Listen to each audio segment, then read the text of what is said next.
This is how, if you get a contract from another agent, let's say you have an offer that was accepted, and now you need to get the contract of sale signed.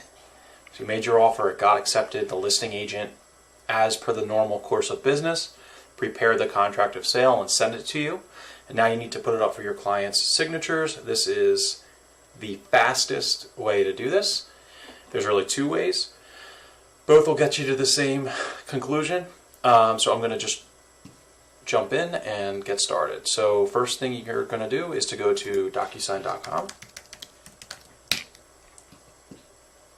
And at the very top right here, you're going to log in. Put in your username and your password. It should be your KW account, and I can't help you reset that. Once you get into DocuSign, your next step is to upload the contract of sale or whatever PDF it is that you need to have your client sign. So in this case, I'm going to use a sample contract, which another agent emailed me. So here it is. The other agent emailed me a contract of sale, so I've opened it, everything looks good here. So I can now simply drag the contract right here, or I can save this PDF somewhere where I'll recognize it, 123 Main Street contract, and I'll save that right to my desktop. Hit save. Now that I've done that, it's saved to my desktop. So I can close out of it and come back into DocuSign and click anywhere in this rectangle to upload a document. Now I just need to find the document that I just saved to my desktop. So I can go to my desktop here, and here I see it right here, or I could go to Recents, and it's also right there. Most people who are watching this have a Mac, so just giving you other ways to find the same, and get to the same result. Or you could even go to, on my Mac, and type in 123 Main Street, and there we go, it's right there. So however you want to do it, I typically just drag and drop, but however you want to do it, that works. After you've uploaded the contract, it's going to take you to this page, and at this point, if you have any other documents to upload, you can do that. You can do it the same way. You can drag the document in, or you can click the upload button. Once you have all of the documents that you need your clients to sign, you need to add everybody who needs to sign. In the case of a contract, the people that you need to sign are both of the buyers and the buyer's agent, because you're only having your side sign. So if you're the listing side, the listing agent, the sellers 1 and seller 2 need to sign. If you're a buyer's agent, the buyer's agent and both buyers need to sign. Or however many buyers there are, 1, 2, or 10 buyers. So we're going to just do a sample here. We'll add me first, because I need to sign this. I'm going to add another recipient. I'm going to add buyer 1 and put their email here. And I'm going to add another recipient for the second buyer, buyer2 at gmail.com. And that's it. Right here, move my face out of the way, you can see this is the email subject that your client will see. So I generally say, please DocuSign, contract, documents, 123 Main Street. You can say whatever you want. You could also type a little message in here. Next, we're going to add all of our signatures. So we're going to click Next. None of the signatures are where they need to be. The reason for that is because this was a flat PDF that somebody sent you. Had you had the listing side, you could have gone into DocuSign transaction rooms like you're probably familiar with, found the form and been able to type on it, and then when you put it out for signatures, the signature portions and the initials are all in the right places where they're supposed to be. But since somebody else sent this PDF to you, none of that applies, and you've got to add the signatures back. So it's just a little bit of work. It's just part of the business. So once you've got your contract up into DocuSign and you're at this point, now we just need to drag and drop the signatures to where they belong. So as we can see, we need to have the buyer sign on these lines here. So if I look on the left side, I can see that right now I'm working with buyer 1.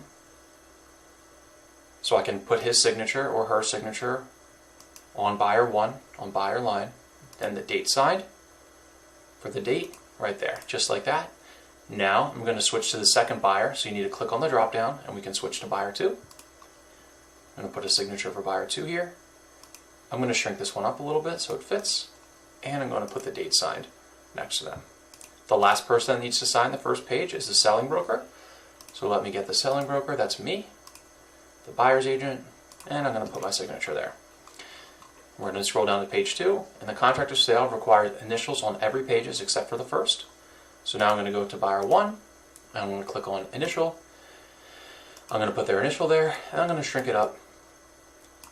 And now I need the second buyer's initial, because both buyers have to initial every spot. And we'll put the second buyer right next to them. So now there's a lot of different ways to go through this quickly. The slow way is to go to the next page, go to buyer 1, click on initial, put it there, buyer 2, initial, put it there. You can do that on every single page. Another option is if you click on one and you hold down shift and click on the other one, let go of shift, now you've got them both selected. You can hit Command C or Control C on a PC. Once you do that, you've copied it. Now you can scroll to the next page and hit Command V. And when that pastes it, and you can see it, since this initial's in the same page every time, I can just keep scrolling down and hit Command V, scroll down, Command V, scroll down, Command V, scroll down, Command V, scroll down, Command V. This is the fast way to do it, but like I said, if something happens or you forget, you can always go in here, click initial, drag it over. You see at this point we've already got we've already reviewed this document, I should say. So we know that all that we need are signatures. It's all right, all that we need are signatures. So we can move through this pretty quickly. So let's say there was a small error on this contract that the listing agent prepared.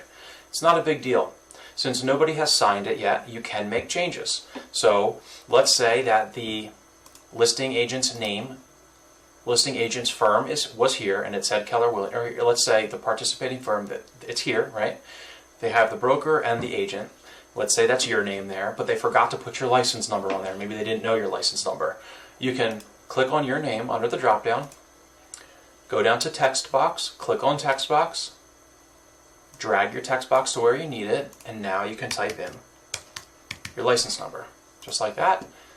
And now your license number will appear on the contract and will be there forever. Now, if somebody had signed it first, you shouldn't do that, because now you're adding stuff to a contract that's already been executed. So I'm going to go over an example for that now. Let's say that they put in the wrong name for you, and you needed to change that. Somebody else had already signed it, or it's written here, so you can't change it. So let me explain that again. I need to change this name here because it's incorrect. And I can't type on it, I can't delete it, there's nothing I can do since somebody else sent me this PDF. So what I have to do is come over here. So there's a button over here. I had to move this away so that I could get to the button because this was blocking it. Pre-fill tools, you can click on this button here, and there's a line. Click on the line, go to the part that needs to be changed, put the line through it. Now I need to go back into my standard fields under my name, add a text box, and add the right name here.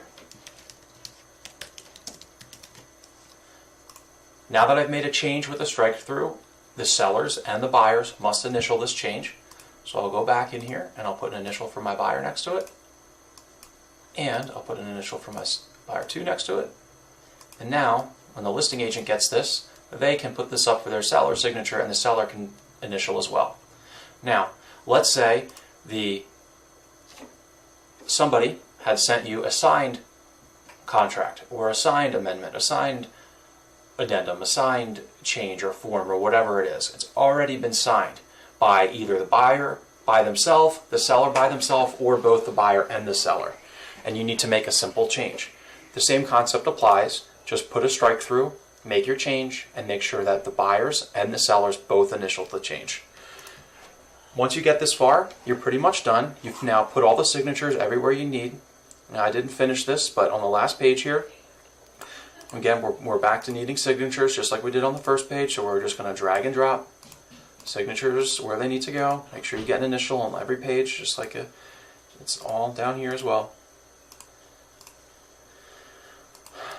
When you hit send now, it's going to go out to everybody to sign. So once all the signatures are where they need to be, you can click send. If you need to sign it as well, which I did in this case, you're going to get this pop-up, and it's going to say, do you want to sign now? You should click that. Click sign now, and it will let you sign. But just in case this doesn't come up, I'm going to click sign later, so you can see how to get to that in case you need to sign a document. If you accidentally hit the wrong button, as soon as you come into DocuSign, as soon as you log in on the front page, you can see that we have one document that has action required. That's the document we just sent out. And if I click on it, I can see here are all the documents that need to be signed right now, and I need to sign it, so I can click sign. It's going to take me right into the document and allow me to click on continue, click on start, and it's going to take me right to my signature, which I can click sign. And since I'm done signing, the continue button went away, and all I'm left to do is click on finish. At this point, we are just waiting for the buyers to sign, and once they do sign, I'll get an email with the completed document. Once the completed document, this says it cannot be delivered, just in case you see that, because I put in fake email addresses for the buyers. Once everybody signs it, you're going to get an email from DocuSign that says that the document has been fully completed. At that point, you can simply forward the DocuSign to the listing agent, say, buyer signed, contracts attached, 123 Main Street, Voorhees. Send that to listing agent. It's that easy.